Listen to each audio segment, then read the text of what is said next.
অবিচল পায় দৃঢ় ভঙ্গিতে আরমান মায়াকে কোলে তুলে নিল। চারপাশের শত চোখের ভ্রুকুটি, ফিসফাস, ফ্ল্যাশ, কোনো কিছুই যেন তাকে দমাতে পারল না। গোটা ইভেন্ট হল জুড়ে মুহূর্তে নেমে এলো শোরগোল। কে এই নারী?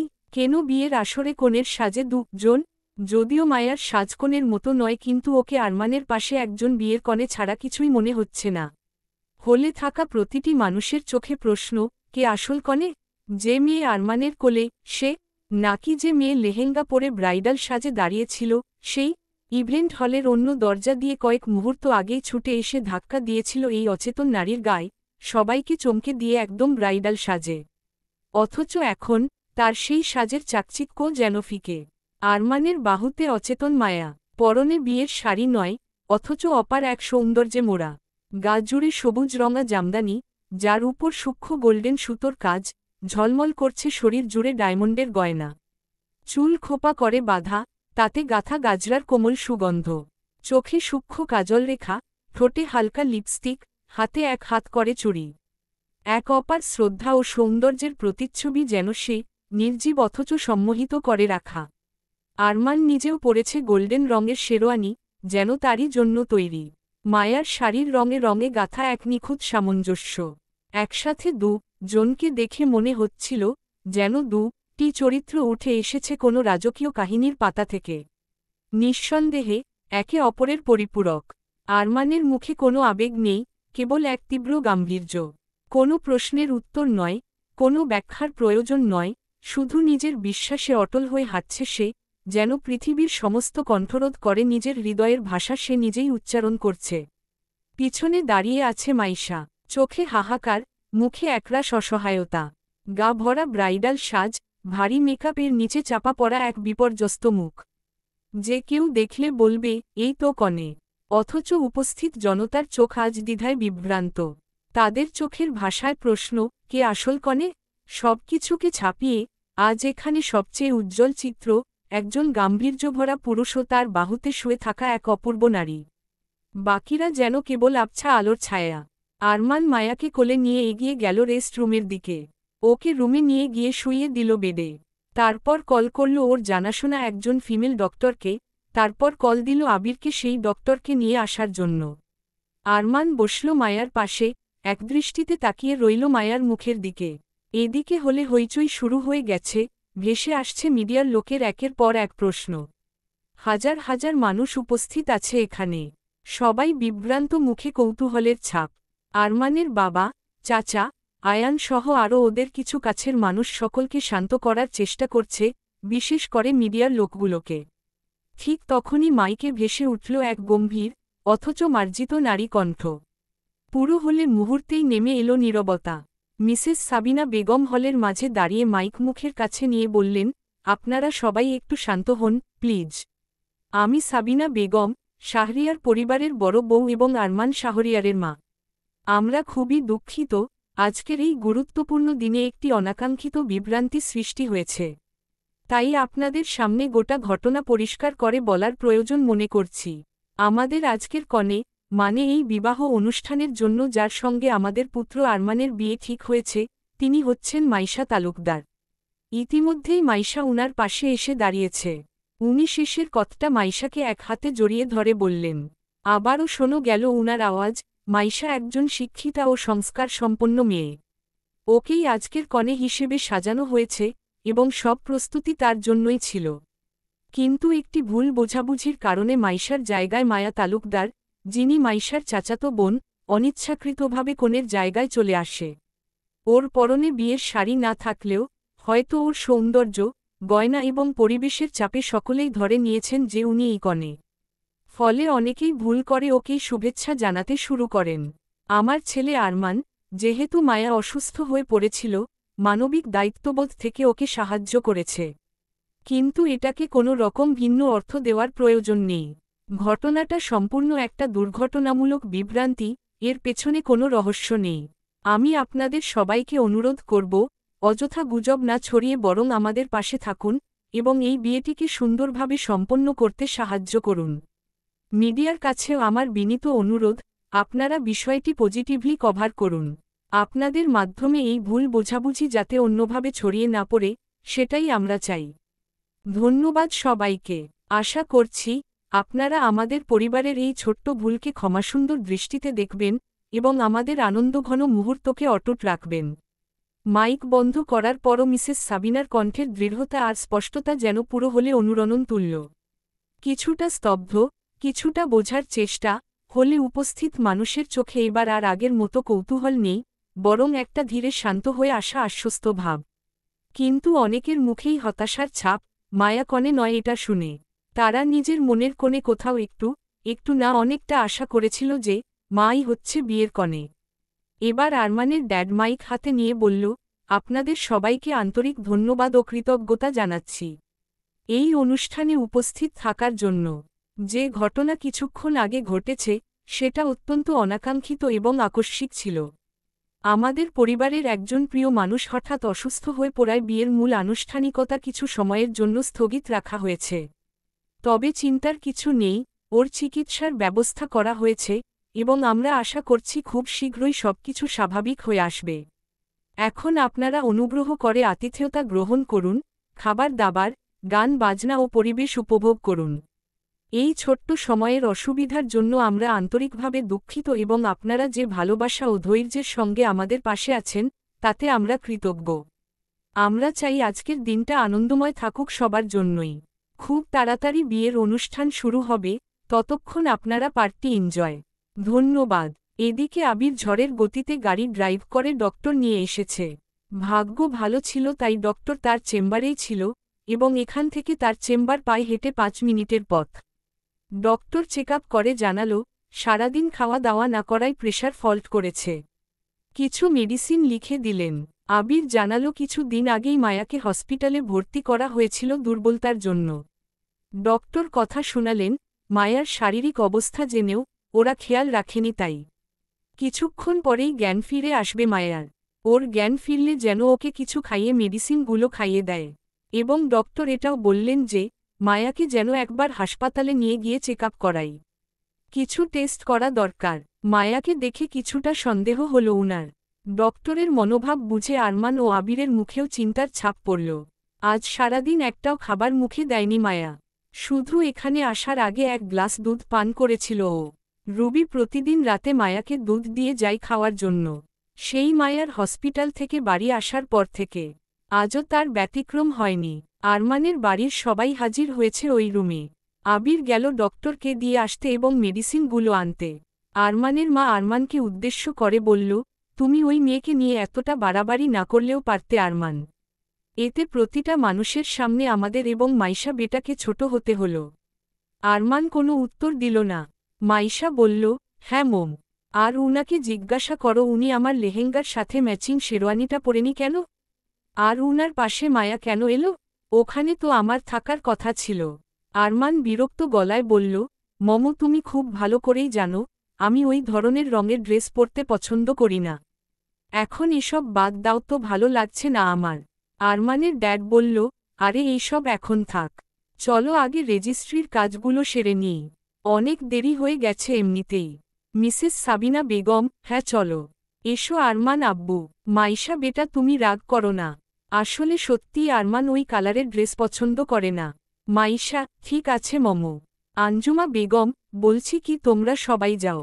একজনের তো থাকা দরকার মায়ার কাছে, আমিই বরং থাকি। রুবি বলল, ছোট আম্মু তুমি যাও, আমি থাকছি। রুবির কথায় সবাই সাই জানালো। আঞ্জুমা বেগম প্রথমে রাজি হল না কিন্তু সবার কথাই আর কিছু বলল না। সবাই চলে গেল। হলরুমে অ্যানাউন্স করা হল, বিয়ের অনুষ্ঠান শুরু হবে। বিয়ের অনুষ্ঠান বলতে শুধু ওই রেজিস্ট্রি পেপারে সই করা। উকিল বাবু সমস্ত কাগজপত্র টেবিলে রাখলেন। মাইশা বসে আছে রাজকীয় ফুলের সাজে সজ্জিত সোফায়। আরমান গম্ভীর মুখে উঠে এলো মঞ্চে। মাইশার থেকে কিছুটা দূরত্ব বজায় রেখে বসে গেল সোফায়।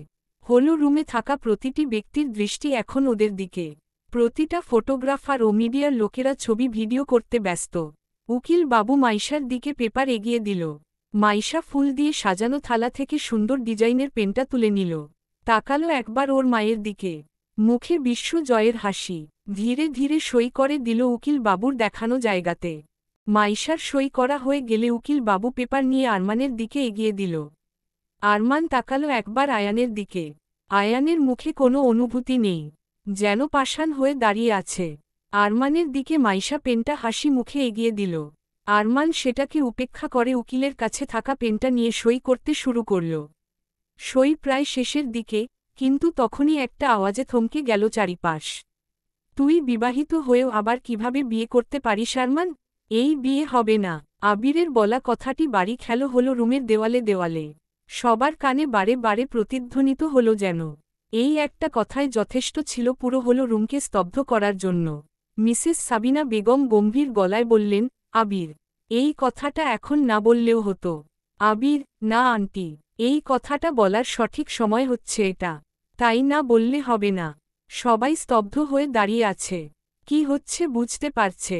সবার মুখেই কৌতূহলের ছাপ। ভেসে এলো আরমানের গম্ভীর গলার আওয়াজ, আবির, ভালো হবে এখন চুপ থাক। আবির তাচ্ছিল্য হেসে বলল, এতক্ষণ চুপই ছিলাম, কারণ ভেবেছিলাম তুই নিশ্চয়ই কিছু না কিছু করবি। কিন্তু ওটা আমার ভুল ধারণা ছিল। আমি ভেবেছিলাম হয়তো তুই মায়াকে ভালোবেসে ফেলেছিস। তুই এই বিয়েটা করবি না। কিন্তু আমি ভুল ভেবেছিলাম। সাবিনা বেগম চিল্লিয়ে ধমকে উঠলেন আবিরের উপর, আবির, কি সব শুরু করেছ তুমি? তুমি খুব ভালো করে জানো আরমান মাইশাকে ভালোবাসে। আর তোমাকে রিকোয়েস্ট করছি, এখানে এত লোকের সামনে আরমানের অতীত টেনে না এনো না প্লিজ। আবির তাচ্ছিল্য হেসে বলল, কোন অতীতের কথা বলছেন আপনি? আপনি যেই অতীতের কথা বলছেন সেই অতীত এখনও অতীত হয়নি, বর্তমান হয়ে রয়ে গেছে সকলের অজান্তেই। সবাই অবাক হল। কি হচ্ছে কিছুই বুঝতে পারছে না। পুরো হলো রুমে শুরু হয়েছে গুঞ্জন। আবারও ভেসে এলো আরমানের গম্ভীর গলার আওয়াজ, আবির, স্টপ ইট। আগে রেজিস্ট্রিটা শেষ হতে দে, তারপর তোর সব কথা শুনব। সাবিনা বেগম, দাঁড়াও আরমান, আগে ও কি বলছে শুনতে দাও। আবির, তুমি কি বলতে চাইছো স্পষ্ট করে বলো। তুমি কিন্তু খুব ভালো করে জানো আরমান এবং মায়ার ডিভোর্স হয়ে গেছে। আবির চিল্লিয়ে বলল, না হয়নি। আরমান এবং মায়ার ডিভোর্স এখনও হয়নি। ওরা এখনও স্বামী স্ত্রী। তাই বউ থাকার শর্তেও আবার বিয়ে করা আইনত অপরাধ।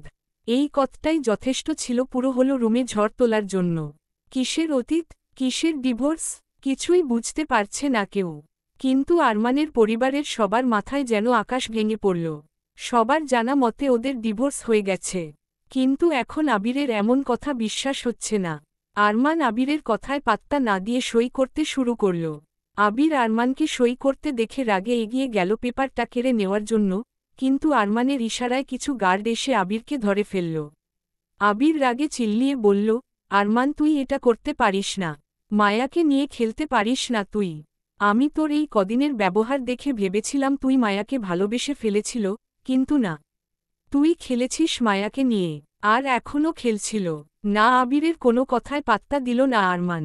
নিজের মনে সই করে উঠে দাঁড়াল। এদিকে পুরো হলে তখন যেন ঝড় চলছে। সকল মানুষের একে অপরের সাথে ফিসফিস করছে। সবাই যেন একটা বড় রকমের ধাক্কা খেল। না, আবিরের কোনো কথায় পাত্তা দিল না আরমান। নিজের মনে সই করে উঠে দাঁড়াল। এদিকে পুরো হলে তখন যেন ঝড় চলছে। সকল মানুষের একে অপরের সাথে ফিসফিস করছে। সবাই যেন একটা বড় রকমের ধাক্কা খেল। আরমান উঠে দাঁড়িয়ে পেনটা পাশে থাকা আয়ানের দিকে বাড়িয়ে দিল। আরমান, নে, সই কর। আয়ান কিছু না বলে পেনটা হাতে নিয়ে মাইশার পাশে বসে পড়ল। কোনো দ্বিধা, কোনো প্রশ্ন, কোনো ভয়, কিছুই ছিল না ওর চোখে। নিঃশব্দে সই করল রেজিস্ট্রি পেপারে। তারপর উঠেও দাঁড়াল নিঃশব্দে। ওদিকে এখনও রাগে তেতে আছে আবির। চারজন গার্ডে ওকে ধরে রেখেছে। তার মাঝেই আরমানের বাবা ও চাচা সাক্ষী হিসেবে সই করলেন কাগজে। হলরুম জুড়ে তখন একরকম হুলস্থুল পরিস্থিতি। মিডিয়ার লোকেরা একের পর এক প্রশ্ন ছুড়ে দিচ্ছে। ক্যামেরার ফ্ল্যাশের ঝলকে চারদিক যেন জ্বলজ্বল করছে। ঠিক তখনই আরমান এগিয়ে এল সবার মাঝখানে। এক হাতে তুলে নিল মাইক্রোফোন। চোখে ছিল অদ্ভুত এক দৃঢ়তা। তারপর গম্ভীর কণ্ঠে বলতে শুরু করল, good evening everyone, please stay quiet for a moment. আপনাদের সকলকে আমার জীবনের সত্যিটা জানানোর জন্যই আজ এখানে ডাকা হয়েছে। তাই একটু ধৈর্য ধরে আমার কথা শুনুন। তার গলার গভীরতা, স্বরের দৃঢ়তায় পুরো হলরুমটা হঠাৎ করেই স্তব্ধ হয়ে গেল। কৌতূহল, বিস্ময় আর অজানা আশঙ্কায় সবাই তাকিয়ে রইল আরমানের দিকে। আরমান আবারও বলতে শুরু করল, এবার একটু ধীর হয়ে, আমি আরমান শাহরিয়ার, বিবাহিত। হ্যাঁ, ঠিকই শুনছেন আপনারা, আমি বিবাহিত, তবে আজকের এই মুহূর্ত থেকে নয়। ১.৫ বছর আগে আমার দাদুর চাপে পড়ে আমি বিয়ে করি মায়া তালুকদারকে, যাকে আপনারা কিছুক্ষণ আগে দেখেছেন, মাইশার চাচাতো বোন। কিন্তু সেই বিয়ে আমি কখনো মন থেকে মেনে নিইনি, কারণ আমার হৃদয় তখনও অন্য কারোর জন্য ব্যাকুল ছিল। আমি মায়াকে স্ত্রী হিসেবে কখনোই গ্রহণ করতে পারিনি, ওর মুখটা পর্যন্ত দেখতে চাইনি। বিয়ের পরদিনই ওকে ওর বাবার বাড়িতে রেখে এসেছিলাম, শুধুমাত্র মাসে মাসে কিছু টাকা পাঠাতাম ভরণপোষণের জন্য। কিন্তু আজ জানলাম সেই টাকাও কখনো ছোঁয়নি মায়া। ৬ মাস পর আমার দাদু মারা গেলেন, আর তার ঠিক ৬ মাস পর আমি পাঠালাম ডিভোর্স লেটার মায়ার বাড়িতে, সঙ্গে কিছু টাকা। কিন্তু মায়া সেই কাগজে সই করে টাকা সহ সব কিছু ফেরত পাঠাল। আমি মায়াকে ডিভোর্স পেপার পাঠিয়েছিলাম আমার ভালোবাসা, আমার আসক্তি, পিচ্ছি মায়াবতীর জন্য। এখন আপনাদের মনে প্রশ্ন জাগবে যে এই পিচ্ছি মায়াবতীটা আবার কে? চলুন এই পিচ্ছি মায়াবতীর পরিচয় দিই। ওর নাম কিন্তু পিচ্ছি মায়াবতী নয়, এই নাম আমার দেওয়া। ওকে আমি এই নামেই ডাকতাম। আজ থেকে প্রায় ১০ বছর আগে বন্ধুদের সঙ্গে ঘুরতে গিয়ে একটা ছোট্ট দুর্ঘটনার শিকার হই আমি। ঠিক তখনই এক নয় ১০ বছরের মেয়ে আমার সামনে আল্লাহর ফেরেশতার মতো হাজির হয়েছিল। আমাকে গাড়ি থেকে টেনে বের করে আনে। সেই ক্ষণিকের দেখাতেই ওর মুখটা আমার হৃদয়ে গেঁথে গিয়েছিল। আমি ভালোবেসে ফেলেছিলাম ওকে, একটা বাচ্চা মেয়েকে। সে জানতেও পারেনি কি গভীর ছাপ ফেলে গেছে আমার মনে। আমি সুস্থ হয়ে উঠলেও ওর খোঁজ পাইনি আর কখনো। শুধু মনে ছিল ওর স্কুল ড্রেসের নেমপ্লেট, মাইশা তালুকদার, ক্লাস 7। সকলেই জানেন আমি এই লেখালেখির জগতে সম্পূর্ণ নতুন। আমি পর্ব 6-এ যেখানে আরমান ও পিচ্ছি মায়াবতীর অতীত তুলে ধরেছিলাম, সেখানে ভুলবশত আমি ক্লাস 7-এর জায়গায় ক্লাস 4 দিয়েছিলাম। পরে সেটা এডিটও করে দিয়েছি। আশা করছি আমার এই ভুল ক্ষমাসুন্দর দৃষ্টিতে দেখবেন। দুর্ঘটনার সময় ওর ড্রেসের সেই নেমপ্লেটটা আমার হাতে এসে পড়েছিল। হাসপাতালে নিয়ে যাওয়ার পর আমার জিনিসপত্রের সঙ্গে সেটাও দেওয়া হয়েছিল বাড়িতে। কিন্তু আমি তখন ভুলেই গিয়েছিলাম ওই নেমপ্লেটটির কথা। এরপর বহু বছর ধরে আমি খুঁজেছি তাকে, পাইনি কোথাও। আর সেই না পাওয়ার যন্ত্রণায় আরও গভীরভাবে মুগ্ধ হয়ে পড়েছিলাম আমার পিচ্ছি মায়াবতী প্রতি। আমি সুস্থ হয়ে ওঠার পর ওই মেয়েটিকে অনেক খুঁজেছি কিন্তু পাইনি। এরপর ১.৫ বছর আগে দাদুর জোড়াজুড়িতে বিয়ে করতে হয় মায়াকে। কিন্তু তখনও আমি ভুলে পারিনি সেই বাচ্চা মেয়েটিকে, আমার পিচ্ছি মায়াবতীকে। গভীরভাবে আসক্ত হয়ে পড়ে সেই পিচ্ছি মায়াবতীর প্রতি। আর তার কারণেই মায়াকে মেনে নিইনি আমি। বিয়ের দিন আবছা দেখেছিলাম মায়াকে, কিন্তু আজ বলতে দ্বিধা নেই, সেই আবছা মুখ আমাকে একটি রাতও শান্তিতে ঘুমাতে দেয়নি। ঠিক একই রকমভাবে মানে পিচ্ছি মায়াবতীর এবং মায়ার মুখ ভেসে উঠতে আমার চোখের সামনে। রাগ হতো নিজের উপর, ভীষণভাবে বিভ্রান্ত হতাম আমি। ৯ বছরের ভালোবাসা পিচ্ছি মায়াবতী আর কিছুদিনের বিয়ে করা বউ মায়া, সবকিছু এলোমেলো লাগত। ভীষণভাবে মায়ার ওই মুখ বিরক্ত করত আমায়। প্রতিটা রাতে ঘুমাতে গেলে ভেসে উঠত মায়ার মুখ। কিন্তু আমি ভালোবাসি আমার পিচ্ছি মায়াবতীকে, আর এই কারণেই একটু একটু করে রাগ জমতে থাকত মায়ার উপর। এইভাবেই কেটে যাই একটা বছর। হঠাৎই একদিন আমার ড্যাডের সাথে কথা কাটাকাটি হয় মায়াকে নিয়ে। ড্যাড বলে, আমি কেন এইভাবে মায়াকে তার বাবার বাড়িতে রেখেছি, হয় ওকে এই বাড়িতে নিয়ে এসে ওর প্রাপ্য সম্মান ফিরিয়ে দিই, না হলে একেবারের জন্য ছেড়ে দিই। এই নিয়ে অনেক কথা কাটাকাটি হয় আমার ড্যাডের সাথে। রাগের মাথায় আমিও সিদ্ধান্ত নিই মায়াকে ডিভোর্স দেব। তাই রাগের মাথায় মায়ার বাড়িতে ডিভোর্স পেপার পাঠিয়ে দিই। ডিভোর্স পেপার পাঠালেও আমি কিন্তু ওই পেপারে সাইন করে দিইনি। প্রথম সাইন মাই করেছিল, তারপর মায়া ওই পেপার সহ আমার দেওয়া সমস্ত টাকা ফেরত পাঠাই। আবির নিয়ে এসে আমাকে দেয় ওই পেপার। আমি কিছুটা অবাক হয়েছিলাম মায়ার সাইন দেখে। আমি জানতাম মায়া আমাকে স্বামী হিসাবে মন থেকে মানে, তাই অবাক হয়েছিলাম। আমিও এরপর হাতে পেন তুলে নিয়ে সাইন করতে চেয়েছিলাম পেপারে, কিন্তু কেন জানি সেই দিন ওই পেপারে আমি সাইন করতে পারিনি। আমার হাত কেঁপে উঠেছিল বুকের ভিতরটা। পারিনি সেই দিন আমি ডিভোর্স পেপারে সাইন করতে। বারবার ভেসে উঠছিল পিচ্ছির মায়াবতীর মুখ এবং মায়ার মুখ। মনে হচ্ছিল সাইন করে দিলেই আমি আমার মূল্যবান কোনো জিনিস হারিয়ে ফেলব, খুব কাছের কিছু হারিয়ে ফেলব। আমি আমার পিচ্ছি মায়াবতীকে হারিয়ে ফেলব। সেই দিন আমি আমার এই অনুভূতির মানে বুঝতে পারিনি। কিছুতেই বুঝতে পারিনি আমার এই অনুভূতির মানে। মনে হচ্ছিল আমি কিছু একটা ভুল করছি। তাই নিজেকে সময় দিতে চেয়েছিলাম সব কিছু বোঝার জন্য, আমার এই অনুভূতির রহস্য উন্মোচন করার জন্য সময় দিয়েছিলাম নিজেকে। আমি জানতাম আবিরও চাই না মায়ার আর আমার ডিভোর্স হোক। কারণ আবির যে দাদুকে কথা দিয়েছে, ওর প্রাণ থাকতে কিছুতেই আমাকে এবং মায়াকে আলাদা হতে দেবে না। এই কথা দাদু নিজেই চেয়ে নিয়েছে আবিরের থেকে। অনেক বড় দায়িত্ব আবিরকে দিয়ে গেছে দাদু। আমিও প্রথমে বুঝিনি কি এমন দেখেছে দাদু ওই মায়ার মধ্যে, যে আমাদের দুজনকে আলাদা হতে দিতে চাই না। মৃত্যুর মুখে দাঁড়িয়েও দাদু চেয়েছে আমি আর মায়া যেন সারা জীবন একসাথে থাকি। তো আমি জানতাম যে আবির কিছুতেই চাই না আমার আর মায়ার ডিভোর্স হোক। ও কিছুতেই হতে দেবে না। আর এইদিকে আমি আমার মনের অনুভূতি বুঝতে পারছিলাম না। তাই আমি সাইন না করেই ওর হাতেই ডিভোর্স পেপারটা ধরিয়ে দিই উকিলকে দেওয়ার জন্য। আর আমার ধারণা মোতাবেক আবির পেপার জমা দেয় না উকিলের কাছে। আবিরও জানত না যে আমি ওই পেপারে সাইন করিনি। আবির ভেবেছিল আমি ভুলে গেছি ডিভোর্সের কথাটা, তাই আর কোনো খোঁজ নিইনি। কিন্তু আমি সবকিছু জানতাম, ইচ্ছে করেই আর কিছু বলিনি ওকে। আর আমাদের ইসলাম ধর্মের নীতি অনুযায়ী আমার এবং মায়ার মৌখিক তালাকও হয়নি। তাই মায়া আর আমি এখনও স্বামী স্ত্রী। আরমান কথাগুলো বলে থামল। সবাই অবাক। জীবনে প্রথমবার রগচ্চা গম্ভীর আরমানকে একসাথে এতগুলো কথা বলতে দেখল সবাই। পুরো হলরুমে এখন নিস্তব্ধতা বিরাজ করছে। আরমানের পরিবারের সবাই অবাক হয়ে তাকিয়ে আছে। সবাই মুখের ভাষা হারিয়ে ফেলেছে। সবকিছু মাথার উপর দিয়ে গেল। ততক্ষণে আরমানের ইশারায় ওর গার্ডরা আবিরকে ছেড়ে দিয়েছে। আবিরও অবাক হয়ে তাকিয়ে আছে আরমানের দিকে। হলরুমের নিস্তব্ধতা ভেঙে ভেসে এলো মিডিয়ার লোকেদের একের পর এক প্রশ্ন। যদি মায়া তালুকদারের সাথে আপনার ডিভোর্স না হয়ে থাকে, তাহলে আজকে মাইশা তালুকদারের সাথে এই বিয়ে কেন করলেন? আপনার কথা মতো নেম প্লেটে সেই বাচ্চা মেয়েটির নাম ছিল মাইশা তালুকদার। তাহলে সেই মাইশাই কি এই মাইশা? আপনার ডিভোর্স পেপারে সই না করার মানে কি আপনি আজও মায়াকে স্ত্রী হিসেবে মেনে নিচ্ছেন? আবার আপনি বললেন, মায়ার চেহারা দেখে পিচ্ছি মায়াবতীকে মনে পড়ত, এটার কি মানে দাঁড়ায় mister Arman Shahriar? Arman, please stop. আমার কথা এখনও শেষ হয়নি। এরপর ওই ডিভোর্স পেপার পাঠানোর পর কেটে যায় 6 মাস।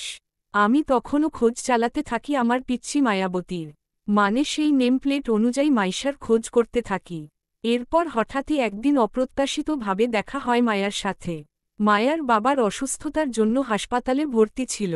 মায়ার একটা কাজের দরকার ছিল। মায়ার সেই কাজ খোঁজার মাঝেই হঠাৎ অপ্রত্যাশিতভাবে দেখা হয় আমার সাথে।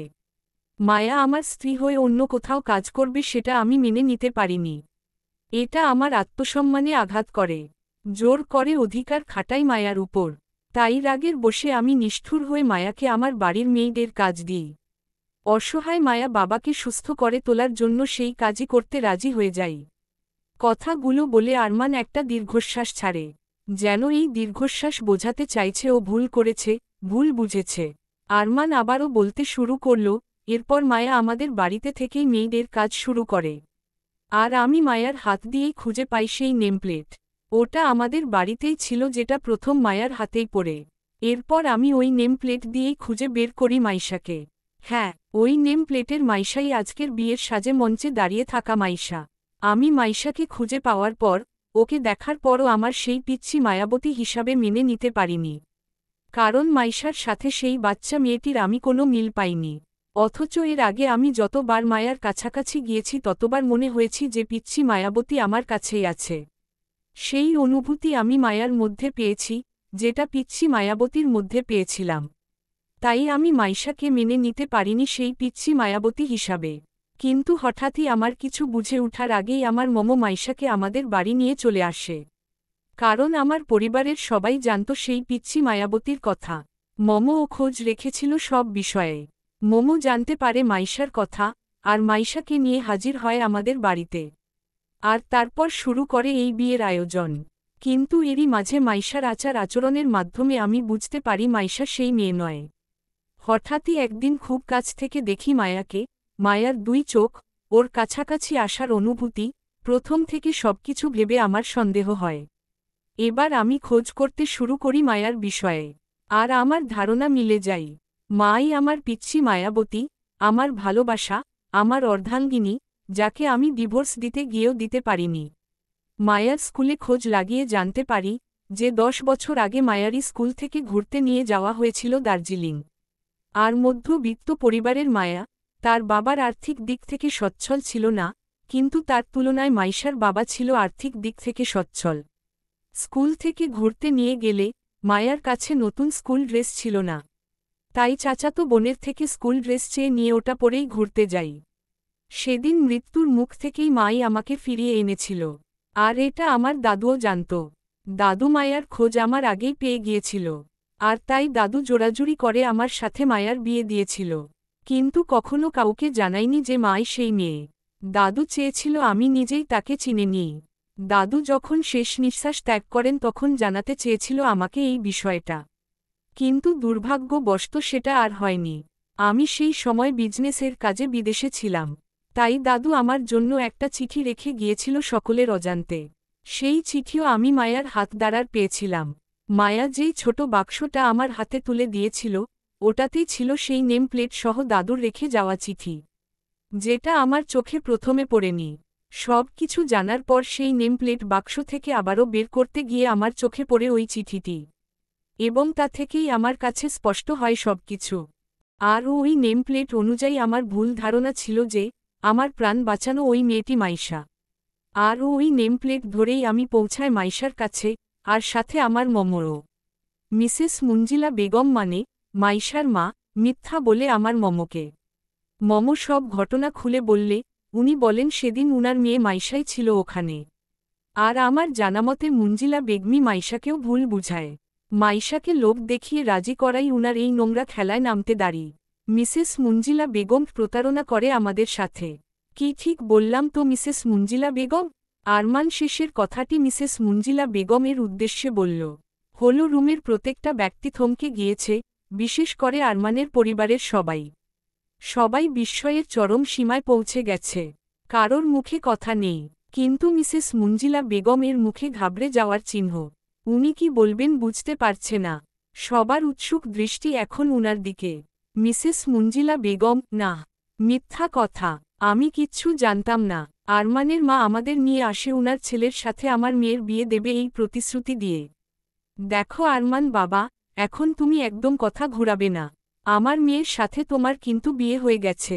কিছুক্ষণ আগেই তুমি নিজে সাইন করেছ রেজিস্ট্রি পেপারে, আর তার সাক্ষী আছে এই হলো রুমে থাকা প্রত্যেকটা মানুষ। তাই এখন তোমাকে আমার মেয়েকে স্ত্রী হিসাবে মেনে নিতে হবে। এখন কোনো বাহানা দেখাবে না তুমি, না হলে কিন্তু আমি থানায় যেতে বাধ্য হব। মামলা দেব তোমার নামে। উনার কথায় হু হা করে হেসে ফেলল আরমান, যেন উনি খুব মজার একটা কথা বলেছে। আরমান হাসতে হাসতেই বলে উঠল, আপনি আমার নামে মামলা দেবেন? এই আরমান শাহরিয়ার এর নামে? বাহ, দারুণ তো। চোরের মায়ের বড় গলা। কথাটা শুনেছিলাম, আর আজ নিজের চোখে তার প্রমাণ দেখলাম। আরমান এবার হুঙ্কার ছেড়ে বলে উঠল, শুনে রাখুন মিসেস মুঞ্জিলা বেগম, আমি এই আরমান শাহরিয়ার আপনার 14 গোষ্ঠীকে জেলের ঘানি টানানোর ক্ষমতা রাখি। আর আপনি যেই প্রতারণা করেছেন আমাদের সাথে তার ফল কি পেতে হয় শুধু দেখতে থাকুন। আর কি বললেন? আপনার মেয়ের সাথে আমার বিয়ে হয়ে গেছে, এখন তাকে আমাকে মেনে নিতে হবে? আমি সাইন করেছি রেজিস্ট্রি পেপারে। হ্যাঁ, বিয়ে তো হয়ে গেছে, তবে আমার সাথে নয়, বিয়ে হয়েছে আমার ছোট ভাই আয়ান শাহরিয়ার, আপনার মেয়ের 3 বছরের প্রেমিকের সাথে। হ্যাঁ, সাইন করেছি আমি, তবে পাত্রের জায়গায় নয়, বরং সাক্ষীর জায়গায়। আর পাত্রের জায়গায় সাইন করেছে আমার ছোট আয়ান শাহরিয়ার, যার সাথে আপনার মেয়ের 3 বছরের সম্পর্ক ছিল। মাইশা মঞ্চে দাঁড়িয়ে শুনছিল আরমানের কথাগুলো। ওর মাথায় যেন আকাশ ভেঙে পড়ল দাঁড়ি। আরমানের কথা শেষ হতেই মাইশা ধপ করে সোফায় বসে পড়ল, চিৎকার করে উঠল, ও না, হহ, এটা হতে পারে না। আরমান বলল, কেন হতে পারে না মাইশা? কেন হতে পারে না? কি ভেবেছিলে আমার ভাইয়ের সাথে 3 বছর সম্পর্ক রেখে হঠাৎ করে আমাকে পেয়ে ওকে ছেড়ে দিয়ে আমার সাথে ঘর বাঁধবে? আমার ভাইকে কষ্ট দিয়ে তুমি আমার সাথে লাক্সারি লাইফ লিড করবে, আর আমি সেটা মেনে নেব? না, কখনোই না। তোমাদের এই সব আমি পরে দেখে নেব। যেটার জন্য আজ আমি সবাইকে এখানে ডেকেছি সেটা সম্পূর্ণ করি আগে। এরপর আরমান আবারও হলের মাঝখানে এসে মাইক্রোফোন হাতে নিয়ে বলতে শুরু করল, তো আজ আমি সবার সামনে আমার অর্ধাঙ্গিনী, আমার পিচ্ছি মায়াবতী, আমার ভালোবাসার মানুষটিকে তার যোগ্য সম্মান দিয়ে ফিরিয়ে আনতে চাই আমার জীবনে। সকলের সাথে পরিচয় করিয়ে দিতে চাই তার। পুরো দুনিয়ার সামনে আমি আমার ভুলের ক্ষমা চাইব তার কাছে। নিজের অনুভূতি না বুঝে অনেকটা কষ্ট দিয়ে ফেলেছি তাকে, অনেক অন্যায় করেছি তার সাথে, সে আমার করা সব অন্যায় মুখ বুজে সহ্য করেছে। আমি বুঝতে পেরেছি আমার করা ভুলগুলো, আমি আমার সব ভুল শুধরে নেব। এই আরমান শাহরিয়ার জীবনে কখনো কাউকে সরি বলেনি, আজ আমি এই আরমান শাহরিয়ার পুরো দুনিয়ার সামনে নিজের ভুল স্বীকার করে সরি বলতে চাই তাকে। সব কিছুর বিনিময়ে আমি তাকে আমার জীবনে ফিরিয়ে আনতে চাই। দরকার পড়লে সকলের সামনে আমি ওর পা ধরে ক্ষমা চাইব, তবু আমি আমার জীবনে ওকে চাই। ভুল করেছি আমি, চিৎকার করে উঠল আরমান। হ্যাঁ, এই আরমান শাহরিয়ার মস্ত বড় ভুল করেছে। সে তার মায়াবতীকে চিনেও চেনেনি। আমার খুব কাছাকাছি থাকার সত্ত্বেও চিনতে পারিনি আমি। আমার দাদু আমাকে আমার জীবনের সেরা উপহারটা দিয়েছিল, কিন্তু আমি বুঝতে পারিনি, চিনতে পারিনি আমি আমার মায়াবতীকে। কথাগুলো বলে শেষ করে মাথা নিচু করে নিল আরমান। হঠাৎই ওর কাছে ছুটে এলো রুবি, মুখে ভয়ের ছাপ। আরমান রুবিকে দেখে ওকে উদ্দেশ্য করে বলল, ধীর গলায় বলল, রুবি, যাও মায়াকে নিয়ে আসো। আরমানের এমন কথায় রুবির মুখের ভয়ের ছাপ আরও কিছুটা বেড়ে গেল। ঘাবড়ে গেল ও। আরমান ভ্রু কুঁচকে তাকালো রুবির দিকে। বিচলিত হয়ে জিজ্ঞাসা করল, কি হয়েছে রুবি? মায়া, মায়া ঠিক আছে তো? রুবি ভীতু গলায় বলে উঠল, স্যার মায়া ম্যাম রুমে নেই। আমি ওয়াশরুমে গিয়েছিলাম, ফিরে এসে দেখি মায়া রুমে নেই। আশেপাশে অনেক খুঁজলাম আমি, কিন্তু কোথাও পেলাম না। আপনাকে আরও আগেই বলতে চেয়েছিলাম আমি, কিন্তু আপনি এইদিকে কথা বলাই ব্যস্ত ছিলেন বলে বলতে পারিনি। এখন না বলে থাকতে পারলাম না। রুবি কথাগুলো বলেই মাথা নিচু করে নিল। আরমান অবাক গলায় চিৎকার করে উঠল, ওয়াট? মায়ার রুমে নেই মানে কি? অসুস্থ শরীর নিয়ে কোথায় যাবে? খুঁজে দেখো, আশেপাশেই কোথাও আছে। হয়তো এত ভিড়ের মাঝে কোথাও আছে, তাই খুঁজে পাওনি তুমি। রুবি আবারও বলল, না স্যার, মায়া ম্যাম কোথাও নেই। উনি চলে গেছেন। আর এই যে আপনার জন্য রেখে গেছেন চিঠি। আরমান অবাক গলাতেই বলল, চলে গেছে মানে কি? অসুস্থ শরীর নিয়ে কোথায় যাবে ও? আর কিসের চিঠি এটা? রুবি, মায়া ম্যাম আপনার জন্য রেখে গেছে এই চিঠি। আর আসলে মানে বিছানায়। আরমান বিরক্ত গলায় ধমকে উঠে বলল, কি আসলে মানে করছো রুবি? আমতা না করে যা বলার স্পষ্ট করে বলো। রুবি চমকে উঠে বলল, মায়া ম্যাম যেই রুমে ছিলেন সেই রুমে, বিছানা এবং ফ্লোরে রক্তের দাগ। আরমান চমকে উঠল, ওয়াট? রক্ত? কিসের রক্ত? রুবি, জানি না স্যার, এই যে মায়া ম্যামের রেখে যাওয়া চিঠি। আরমান তাড়াতাড়ি রুবির হাত থেকে কাগজটা কেড়ে নিল এবং সেটা খুলে পড়তে শুরু করল। কিছুটা সময় নিয়ে চিঠিটা পড়ল ও। হ্যাঁ, চিঠিটা মায়েরই লেখা। চিঠিটা পড়ার সাথে সাথে আরমানের পায়ের নিচে থেকে মাটি সরে গেল যেন। মাথায় আকাশ ভেঙে পড়ল। এতটাই শক পেল ও যে হাঁটু মুড়ে ধপ করে বসে পড়লে ফ্লোরে। মায়ার রেখে যাওয়া চিঠি। প্রিয় গম্ভীর সাহেব, গম্ভীর সাহেব বলছি বলে আবার রাগ করবেন না যেন। এই নামটা একেবারে আপনার স্বভাবের সাথে যাই, এই ডাকটা আমার খুব প্রিয় দাঁড়ি। কিন্তু আফসোস কখনো ডাকা হয়নি, সেই সুযোগই পাইনি কখনো। জানেন, সেই প্রথম যখন আপনাকে দেখেছিলাম, মানে আমাদের বিয়ের দিন, তখন প্রথম দেখায় আপনার মুখের গম্ভীর ভাব দেখে এই ডাকটাই প্রথম আমার মনে এসেছিল। কিন্তু আফসোস কখনো সামনাসামনি ডাকা হয়নি, আপনি তো সে সুযোগটাই কখনো দেননি আমায়। তবে আজ, যখন চিরতরে চলে যাচ্ছি, আর ফেরার কোনো সম্ভাবনা নেই, নিজের এই ক্ষুদ্র ইচ্ছেটা আপনাকে লেখা এই চিঠিতে মিটিয়ে নিচ্ছি। মুখে না হোক, কলমে তো অন্তত বলতে পারলাম, গম্ভীর সাহেব। আচ্ছা, যেটা বলার জন্য এই চিঠি লেখা, সেটা আগে বলি। চলে যাচ্ছি আপনাদের জীবন থেকে অনেক দূরে, আর হয়তো কোনোদিনও দেখা হবে না। আর আপনাকে এই বিরক্তিকর মেয়েটির মুখ দেখতে হবে না। কিছুটা ঋণ থেকে গেল আপনার কাছে, শোধ করা হলো না সেটা। চুক্তির 1 মাস শেষ হতে এখনও কিছুদিন বাকি আছে। এটার জন্য আবার বিশ্বাসঘাতক ভাববেন না প্লিজ। সন্ধ্যায় গাড়িতে আসার সময় এই বিষয়ে বলেছি আপনাকে, মুক্তি চেয়েছিলাম এই চুক্তি থেকে, আপনিও কিন্তু মুক্তি দিয়েছেন আমায়। আপনি তো বলেই দিলেন, আজ থেকে আপনার জীবনে আপনার অর্ধাঙ্গিনী থাকবে। তাই আজ থেকে আমি মুক্তি পেলাম আপনার কাছে। আমাকে এই মুক্তি দেওয়ার জন্য আমি অনেক অনেক কৃতজ্ঞ থাকব আপনার কাছে। এই মুক্তিটা যে আমার ভীষণ দরকার ছিল গম্ভীর সাহেব, ভীষণ দরকার ছিল দাড়ি। আমি যে আর সহ্য করতে পারছিলাম না, নিজের স্বামীকে অন্য কারো হতে দেখতে। তবে এটাকে আবার বড় বোনের প্রতি হিংসা ভাববেন না। মনে রাখবেন, আপনি আমার বড় বোনের হওয়ার আগে আপনি আমার ছিলেন। আর নিজের স্বামী বললাম কারণ, হ্যাঁ, আমি আপনাকে এখনও নিজের স্বামী বলেই মানি দাড়ি। সেই বিয়ের প্রথম দিন থেকেই। এখনও আপনাকে ভালোবাসি গম্ভীর সাহেব, এখনও ভালোবাসি আপনাকে। এই বিরক্তকর মেয়েটা আপনাকে ভালোবাসে। চলেই তো যাচ্ছি আপনার জীবন থেকে, তাই ভাবলাম মনের কথা আপনাকে জানিয়েই যায়।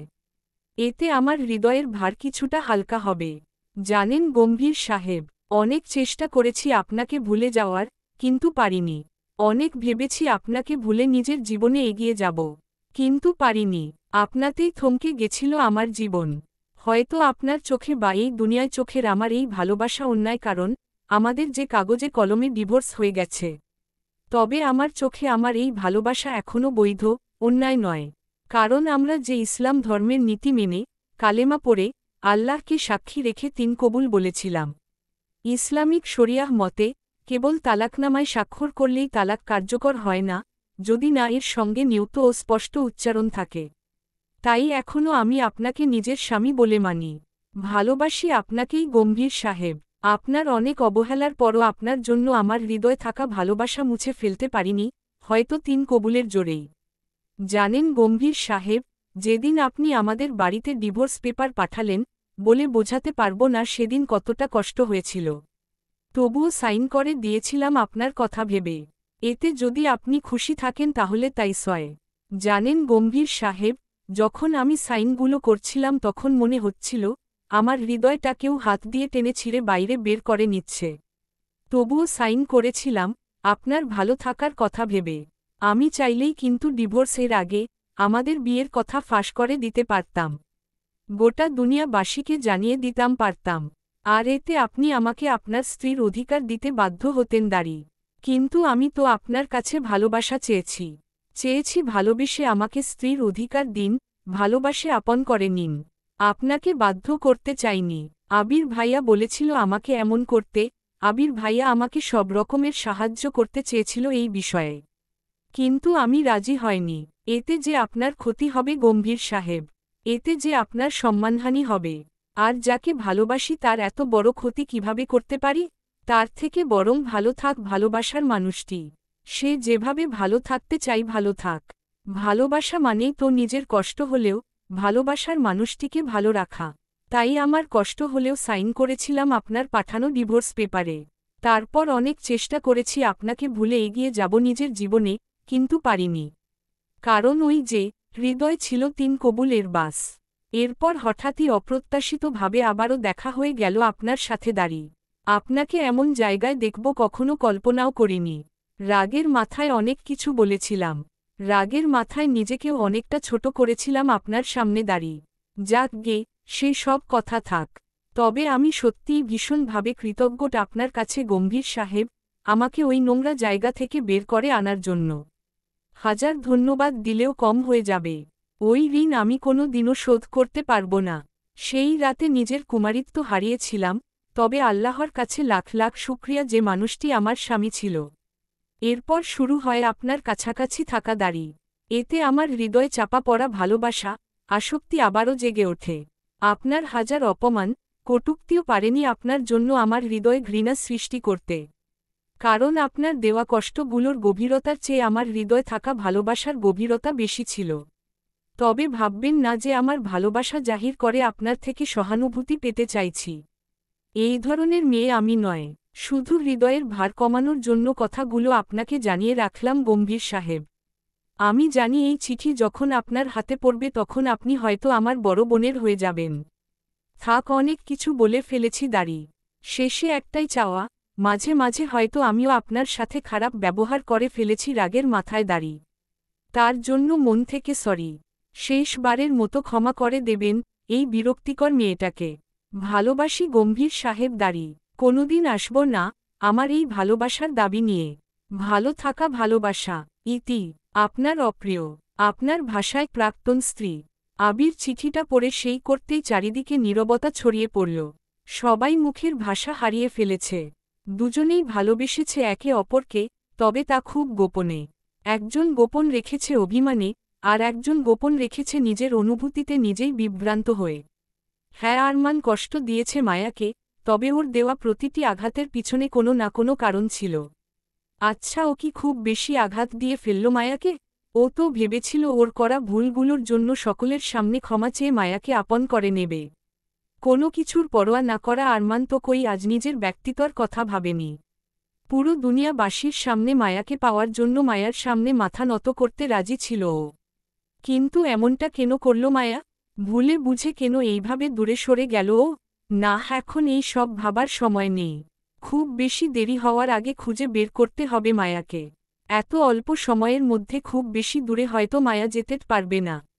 এই ভেবে আরমান হুড়মুড় করে উঠে দাঁড়াল, ছুটে গেল যেই ঘরে মায়াকে রাখা ছিল সেই ঘরে। হ্যাঁ, রুবির কথা মতো বিছানায় রক্তের দাগ, সাথে ফ্লোরেও কিছুটা রক্ত। থমকে গেল আরমানের হৃদয়। মায়া ঠিক আছে তো?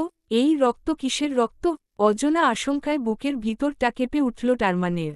রাত 1:35। আরমানের হৃদয়ের সাথে যেন পৃথিবীর বুকেও ঝড় উঠেছে। আকাশে বজ্রপাতের শব্দ এত বিকট যে মানুষের বুকের ভেতর কাঁপতেও বাধ্য। পাল্লা দিয়ে বাড়ছে বাতাসের গতি, আর সেই বাতাসের গতির সাথে যেন নীরব যুদ্ধ চলছে আরমানের। কিন্তু প্রকৃতির এই তাণ্ডবের সাথে পাল্লা দেওয়া কি এতই সহজ? গাছগুলো এমনভাবে দুলছে যেন এখনই ভেঙে পড়বে আরমানের গাড়ির উপর। হ্যাঁ, সকলের বাধা উপেক্ষা করে এই ঝড় বৃষ্টির মধ্যেই বেরিয়ে এসেছে আরমান। সিসিটিভি ফুটেজে দেখেছে মায়াকে বিধ্বস্ত অবস্থায় ইভেন্ট হল থেকে বেরিয়ে আসতে। কেমন যেন টলমল করছিল মায়ার শরীরটা। শুধু ও একা নয়, সমস্ত গার্ডদেরও আদেশ করেছে মায়াকে খুঁজে বের করার। এই ঝড় বৃষ্টি মধ্যেও গার্ডরা তার বসের আদেশ অমান্য করেনি। ওরাও খোঁজ চালাচ্ছে শহরের প্রতিটি অলিগলিতে। আরমান ওর সমস্ত সোর্স কাজে লাগিয়ে দিয়েছে। যেভাবেই হোক ওর মায়াকে ফেরত চাই। কিছুতেই হারাতে পারবে না ওর পিচ্ছি মায়াবতীকে।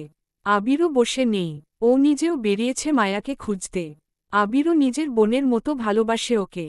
আরমান গাড়ির চলন্ত অবস্থাতেই এদিকে ওদিকে তাকাতে ব্যস্ত, একটি বার সেই চেনা মুক্তির দেখা পাওয়ার আশায়। তখনও আকাশের বুক চিরে নেমে আসছে বজ্রপাত। থেকেই বিদ্যুৎ চমকাচ্ছে। সেই আলোয় অনেকটা দূরে দেখা গেল আবছা এক নারী মূর্তি। আরমান সতর্ক হল, তীক্ষ্ণ চোখে চাইল সেই দিকে। হ্যাঁ, একটা মেয়ে, এলোমেলো পায়ে ঝড় বৃষ্টিকে উপেক্ষা করে এগিয়ে যাচ্ছে সামনে দিকে। মাঝে মাঝে বিদ্যুৎ চমকানোর আলোয় তা দেখতে পেল আরমান। মনে হল মেয়েটির পরনে ওর দেওয়া সেই সবুজ শাড়ি। আরমানের শুষ্ক হৃদয় যেন পানি পেল। মুখে ফুটে উঠল এক চিলতে হাসি, ওর পিচ্ছি মায়াবতীকে ফিরে পাওয়ার আশায়। কিন্তু আরমানের মুখের সেই হাসি বেশিক্ষণ স্থায়ী হল না।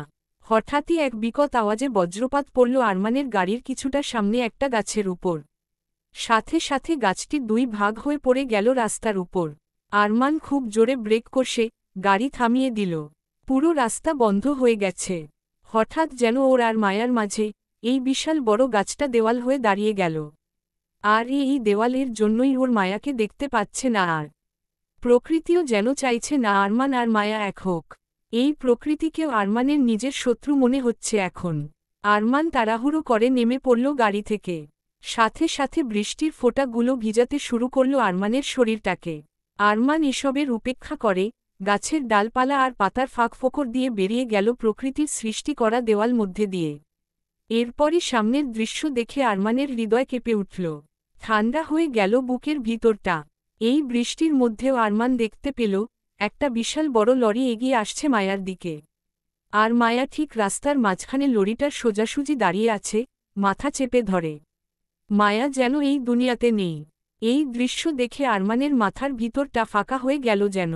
চিৎকার করে উঠল ও, মায়া! না, মায়ার কোনো হেলদোল নেই, ও একভাবে দাঁড়িয়ে আছে। আরমান আর কিছু ভাবতে পারল না, প্রাণপণে ছুট লাগাল ও। এদিকে লরিটাও তীব্র গতিতে ছুটে আসছে মায়ার দিকে। আরমান মুখে উচ্চারণ করতে করতে ছুটছে, মায়া, প্লিজ সরো ওখান থেকে, প্লিজ সরো, মায়া! না! আরমানের এত ডাক হয়তো মায়ার কানে গেল না। মায়া তখনও একভাবে মাথা চেপে ধরে দাঁড়িয়ে আছে।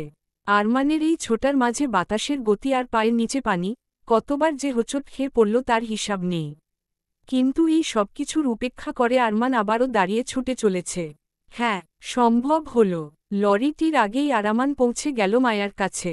দুই হাতে বুকে টেনে নিয়ে জড়িয়ে ধরল। কপালে দিল ঠোঁটের পরশ। তারপর মায়াকে দুই হাতে জোরে ধাক্কা দিল। মায়া ছিটকে পড়ল রাস্তা থেকে কিছুটা দূরে। আরমানের মুখে প্রাপ্তির হাসি দাঁড়ি। ও পেরেছে মায়াকে বাঁচাতে। ওর পিচ্ছি মায়াবতীকে বাঁচাতে পেরেছে। ঠিক তখনই সাথে সাথে দুম করে আওয়াজ হল। আরমান তার পিচ্ছি মায়াবতীকে রক্ষা করতে পারলেও নিজেকে রক্ষা করতে পারল না। লরিটি এসে খুব জোরে ধাক্কা দিল আরমানকে। আরমান ছিটকে গিয়ে পড়ল রাস্তার আরেক পাশে। কিন্তু অবাক করার বিষয় হল লরিটা এত কিছুর পরও থামল না। তীব্র গতিতে বেরিয়ে গেল লরিটি। মায়া এই দৃশ্য আবছা চোখে দেখল। মুখে বিড়বিড় করে উচ্চারণ করল, গম্ভীর সাহেব। আরমানের রক্তে রঞ্জিত হয়েছে পিচের রাস্তাটা। আরমানও রাস্তার ওপার থেকে নিভু নিভু চোখে দেখছে তার পিচ্ছি মায়াবতীকে। পুরো শরীর যন্ত্রণায় ছিঁড়ে যাচ্ছে, তবুও ঠোঁটের কোণে লেগে রয়েছে এক ফোঁটা হাসি। প্রতিটি বৃষ্টির ফোঁটা যেন বৃষ্টির ফোঁটা নয়, একেকটা আকাশের বুকে চিরে বেরিয়ে আসা কাচের টুকরো। ঠিক এমনটাই অনুভব হচ্ছে আরমানের শরীরে। আরমান বিদ্যুৎ চমকানোর আলোয় দেখল মায়া তার একটা হাত বাড়িয়ে দিয়েছে আরমানের দিকে। আরমানের মনে সন্দেহের বাসা বাঁধল, ওর মায়াবতী ঠিক আছে তো? এখনও এইভাবে পড়ে আছে কেন? মায়ারও কি আঘাত লেগেছে কোথাও? মায়ার চোখও নিভু নিভু করছে। আরমানের ধাক্কা দেওয়ার ফলে মায়ার মাথা বাড়ি খেয়েছে রাস্তার পাশে থাকা ছোট পুলে। কপাল বেয়ে রক্ত গড়িয়ে পড়ছে। আর সেই রক্ত মিশে যাচ্ছে বৃষ্টির পানিতে। মায়া স্পষ্ট দেখল আরমানের লরির সাথে ধাক্কা খাওয়ার নির্মম দৃশ্য। মায়ার চোখের পানি বৃষ্টির পানির সাথে মিশে যাচ্ছে। ওর শরীরে এক ফোঁটাও শক্তি নেই উঠে দাঁড়ানোর। হঠাৎই পেটের ভিতরটা যেন তীব্র যন্ত্রণায় ছিঁড়ে যাচ্ছে। মাঝে মাঝে বিদ্যুৎ চমকানোর আলোয় মায়া নিভু নিভু চোখে দেখতে পাচ্ছে রাস্তার ওপাশে পড়ে থাকা আরমান নিথর শরীরটা। আরমান অনেক কষ্টে উঠে দাঁড়ানোর চেষ্টা করল, কিন্তু পারল না। মুখ থুবড়ে পড়ে গেল পিচ ঢালা রাস্তায়। আরও কিছুটা আঘাত পেল ও। বাপাটা হয়তো ভেঙে গেছে। তীব্র যন্ত্রণায় চোখ মুখ কুঁচকে ফেলল আরমান। রাস্তায় পড়ে থেকেই চেষ্টা করল মায়াকে দেখার। শরীরে এক ফোঁটাও শক্তি নেই ওর। পুরো শরীরে আঘাতে ভর্তি। রাস্তায় পড়ে থেকেই শরীরটাকে কোনো রকমে টেনে নিয়ে যাওয়ার চেষ্টা করল এপার থেকে ওপারে। কিন্তু কষ্ট হচ্ছে খুব। অল্প চেষ্টাতেই হাঁপিয়ে উঠছে। পুরো শরীর ব্যথায় বিষিয়ে উঠছে। আকাশ থেকে পড়া বৃষ্টির ফোঁটাগুলো আঘাত পাওয়া স্থানে লাগতেই চিরবির করে জ্বলে উঠছে। না, ওকে হার মানলে হবে না। কষ্ট হলেও যেতে হবে ওকে ওর মায়াবতীর কাছে। ওর মায়াবতী ঠিক আছে কিনা ওকে দেখতে হবে। ওর মায়াবতী যে এখনও ওর দিকে হাত বাড়িয়ে আছে। ওর মায়াবতীও হয়তো কষ্ট পাচ্ছে। ওকে পৌঁছাতেই হবে মায়াবতীর কাছে। আরমান নিজের শরীরের কষ্টকে উপেক্ষা করে নিজের শরীরটাকে রাস্তায় পড়ে থাকা অবস্থাতেই টেনে টেনে এগিয়ে নিয়ে যাচ্ছে। এর ফলে শরীরটা রাস্তায় ঘেঁষর লেগে আঘাত পাওয়া জায়গাগুলোতে আরও আঘাত পাচ্ছে। দ্বিগুণ হারে বাড়ছে কষ্ট। এদিকে মায়া ও আরমানকে এভাবে এগিয়ে আসতে দেখে নিজেও নিজের শরীরটাকে টেনে টেনে নিয়ে আসছে রাস্তা আঁকড়ে ধরে। কেন জানি ওর শরীরেও এক ফোঁটা শক্তি নেই উঠে দাঁড়ানোর। দুজনেই দুজনের দিকে হাত বাড়িয়ে আছে। অনেক কষ্টের পর একে অপরের হাত ধরতে পারল। আরমান মায়ার হাতটা শক্ত করে ধরে একটা শান্তির নিঃশ্বাস ছেড়ে শরীরের ভর ছেড়ে দিল। রাস্তায় পানিতেই মাথা নামিয়ে দিল। তারপর আবারও কি যেন ভেবে মায়ার দিকে তাকাল। দেখল মায়ার মাথা থেকে রক্ত গড়িয়ে পড়ছে। বুকের ভিতরটা মুছড়ে উঠল ওর। আবারও নিজের শরীরটাকে টেনে নিয়ে গেল মায়ার কাছাকাছি। মায়ার শরীরটাকে টেনে নিল দুই হাত দিয়ে। জড়িয়ে ধরল বুকের মাঝে শক্ত করে। চোখে মুখে অজস্র চুমু আঁকল। মায়া নিভু নিভু চোখে তাকিয়ে আছে আরমানের দিকে। আরমান চেয়েও যেন মুখ দিয়ে আওয়াজ বের করতে পারছে না।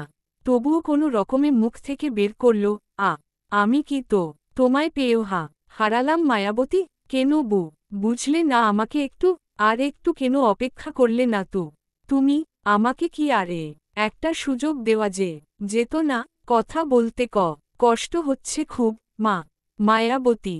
অনেক কথা রয়ে গেল, বলা হলো না তোমায়। শুধু একটাই রিকোয়েস্ট করছি তোমায়, শুধু একবার তোমার মুখ থেকে গম্ভীর সাহেব ডাকটা শুনতে চাই একবার। মায়া ফিসফিস করে উচ্চারণ করল অনেক কষ্টে, গম্ভীর সাহেব। এত কষ্টের মাঝেও আরমানের মুখে ফুটে উঠল এক চিলতে হাসি। মায়াকে জড়িয়ে ধরল শক্ত করে। ভালোবাসি তোমাকে, আমার পিচ্ছি মায়াবতী, অন্তরের গভীর থেকে ভালোবাসি। কত কথা জমেছিল হৃদয়, বলা হয়নি, আর বলা হবে কি?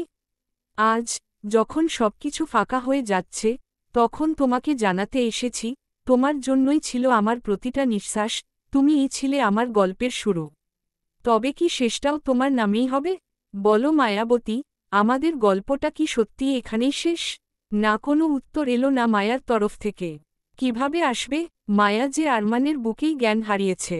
আরমানও পারল না আর চোখ খুলে রাখতে। ধীরে ধীরে সেও চোখ বন্ধ করল, প্রেয়সীকে বুকে নিয়ে।